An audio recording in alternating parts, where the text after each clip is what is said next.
Salam sejahtera bagi kita semua. Kembali lagi dalam renungan harian kita.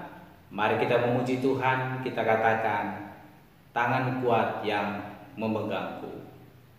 Saat ku sendiri, tiada seorang pun yang memperhatikanku seperti Kau Tuhan. Saat ku berjalan dalam lembah kelam, ku percaya Kau selalu sertaku.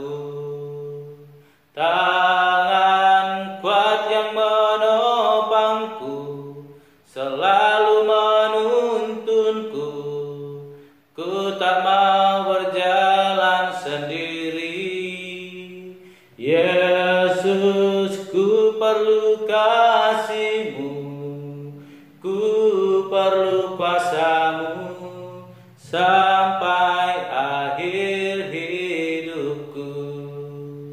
Tangan kuat yang menopangku, selalu menuntunku.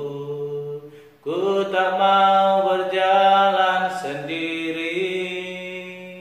Yesus, ku perlu kasih-Mu, ku perlu kuasa-Mu sampai akhir hidupku. Amin.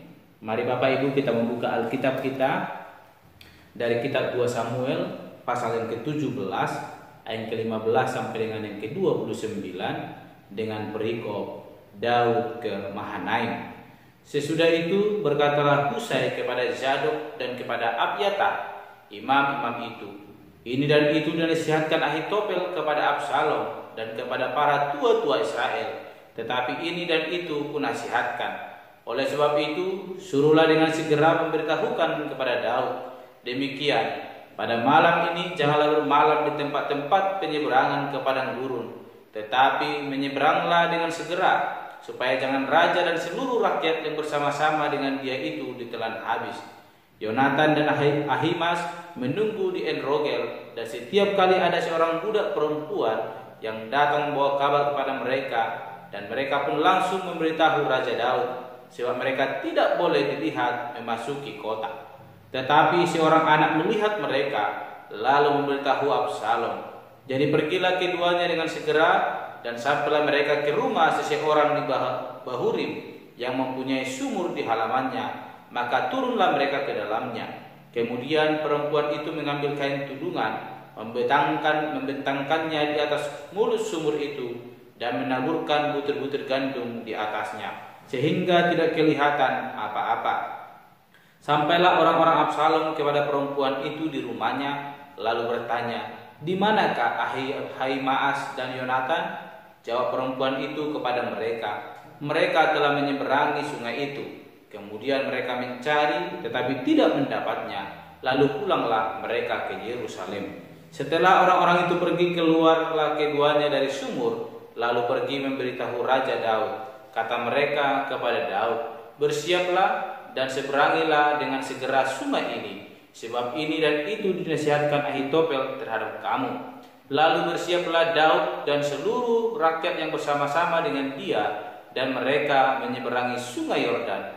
Pada waktu fajar tidak ada seorang pun yang ketinggalan yang tidak menyeberangi sungai Yordan. Ketika dilihat Ahitofel bahwa nasihatnya tidak dipedulikan, dipasangnyalah pelana keledainya, lalu berangkatlah ia ke rumahnya, ke kotanya. Ia mengatur urusan rumah tangganya, kemudian menggantung diri. Demikianlah ia mati, lalu ia dikuburkan dalam kuburan ayahnya. Maka sampailah Daud ke Mahanaim ketika Absalom menyeberangi sungai Yordan dengan seluruh orang Israel yang menyertainya. Absalom telah mengangkut Amasa menggantikan Yoab untuk mengepalai tentara. Amasa adalah anak seorang yang bernama Yitra, seorang Ismail yang telah memperistri Abigail binti Nahas, saudara perempuan Zeruya, ibu Yoab. Lalu orang Israel dan Absalom berkemah di tanah Gilead. Ketika Daud tiba di Mahanaim, maka Sobi bin Nahas dari Raba, kota Bani Amon, dan Makhir bin Amiel dari Lodebar, dan Barzilai orang Gilead dari Rogelim membawa tempat tidur, pasu, periuk belanga, juga gandum, jelai tepung, berti gandum, kacang babi, kacang merah besar, kacang merah kecil, madu, dadi, kambing domba, dan keju lembu bagi Daud dan bagi rakyat bersama-sama dengan dia untuk dimakan. Sebab kata mereka, rakyat ini tentu telah menjadi lapar, lelah dan haus di padang gurun. Amin. Bapak Ibu saudara terkasih, dalam renungan harian kita pada hari ini, saya memberikan tema kepada kita dalam rencana Allah. Bapak Ibu saudara terkasih, jikalau kita membaca renungan firman Tuhan hari ini, akan kita renungkan bagaimana suatu tindakan yang boleh dilakukan oleh Absalom yang mau membunuh ayahnya sendiri, di mana dia melakukan pengejaran kepada Daud, yang di mana Daud sedang dalam pelariannya daripada Absalom yang merencanakan kematian dalam hidup Daud. Bapak Ibu saudara terkasih, kita mengetahui Daud adalah orang yang mengasihi Tuhan, Daud adalah orang yang diurapi oleh Tuhan dan orang yang telah dipilih oleh Tuhan, dan Daud adalah orang yang senantiasa bertanya kepada Tuhan untuk boleh melakukan setiap tindakan yang akan dia lakukan. Jikalau kita melihat Bapak Ibu, dimulai dari ayat yang pertama pasal 17, di mana dikatakan, berkatalah Ahitofel kepada Absalom, izinkanlah aku memilih 12.000 orang, maka aku akan bersiap dan mengejar Daud pada malam ini juga. Kita mendengar Bapak Ibu bagaimana nasihat dari Ahitofel diberikan kepada Absalom, yang dimana merencanakan untuk mengumpulkan pasukan 12.000 untuk boleh mengejar Daud, bahkan membinasakan Daud sesuai dengan keinginan daripada Absalom. Namun Bapak Ibu, dalam renungan kita hari ini, kita mendengar bahwa apa yang sedang dinasihatkan oleh Ahitofel, semuanya itu digagalkan oleh Tuhan. Tuhan tidak membuka hati Absalom untuk menerima nasihat daripada Ahitofel. Namun kita melihat Tuhan boleh mengarahkan hati Absalom untuk mendengarkan perkataan daripada Husai, yang dimana ayat ke-14 dikatakan, lalu berkatalah Absalom dan setiap orang Israel, nasihat Husai orang Arki itu lebih baik daripada nasihat Ahitofel, sebab Tuhan telah memutuskan bahwa nasihat Ahitofel yang baik itu digagalkan dengan maksud supaya Tuhan mendatangkan celaka kepada Absalom. Allah tidak menghendaki apa yang dilakukan oleh Absalom, sebab Absalom telah melanggar hukum Tuhan. Sebagai anak daripada Daud, dia telah mendatangkan celaka kepada ayahnya sendiri, dan ini tidak dikehendaki oleh Tuhan.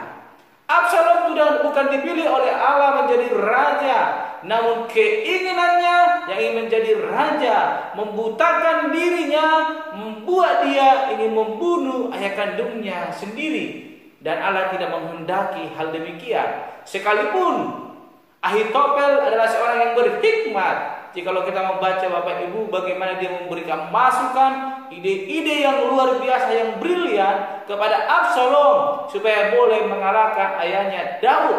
Namun Tuhan berkehendak lain, di mana Husai adalah utusan daripada Daud yang boleh memata-matai keadaan di tengah-tengah orang yang ada di Yerusalem yang dibawa kepemimpinan Absalom. Namun Absalom tidak mengetahui hal demikian. Karena apa? Allah berkehendak kepada Daud. Allah memiliki rencana yang indah dalam kehidupan Daud. Bapak Ibu saudara yang terkasih, dalam renungan harian kita pada hari ini, saya mau negaskan kepada kita, ketika kita ikut dalam rencana Allah, ketika kita taat melakukan kehendak Allah, ada rencana yang indah yang sudah telah Tuhan sediakan dalam hidup kita.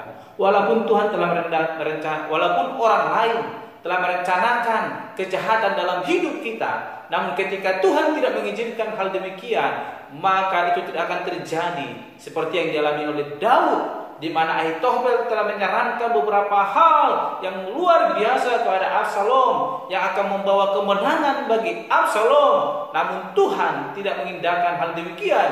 Tuhan mengeraskan hati Absalom, bahkan membuka hati Absalom untuk menerima nasihat daripada Husai.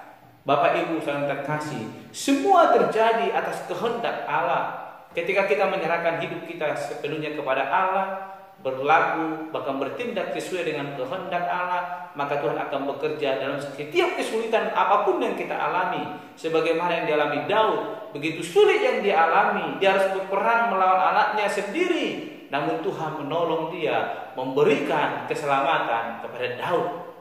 Bapak Ibu yang terkasih, apapun persoalan yang kita alami saat ini, mari kita belajar dari kehidupan Daud, bahwa ada rencana Allah yang di dalam hidup kita ketika kita sungguh-sungguh bersandar bahkan ikut dalam rencana Allah sesuai dengan kehendaknya. Oleh karena itu, tetaplah dalam rencana Allah. Tuhan memiliki rencana yang indah dalam hidup kita, melakukan setiap kehendaknya sesuai dengan firman Allah yang boleh kita renungkan dalam kehidupan kita setiap hari. Amin. Mari kita berdoa. Bapak Surgawi, kami telah merenungkan firman Tuhan, bagaimana Absalom merencanakan kejahatan bagi ayahnya sendiri Daud. Namun Tuhan, Engkau telah mengindahkan hal demikian sebab Engkau mengasihi hamba-Mu Daud. Tuhan, ajar kami senantiasa hidup seperti Daud, yang mau senantiasa terus berseru kepada Tuhan Allah dalam keadaan yang sulit pun, sehingga Tuhan boleh bekerja menolong setiap kehidupan kami. Yang menjadi kerinduan kami ya Tuhan, hanya di dalam Yesus Tuhan kami berdoa. Haleluya. Amin. Shalom Bapak Ibu, Tuhan Yesus memberkati. Saat ku sendiri, tiada seorang pun yang memperhatikanku seperti Kau Tuhan.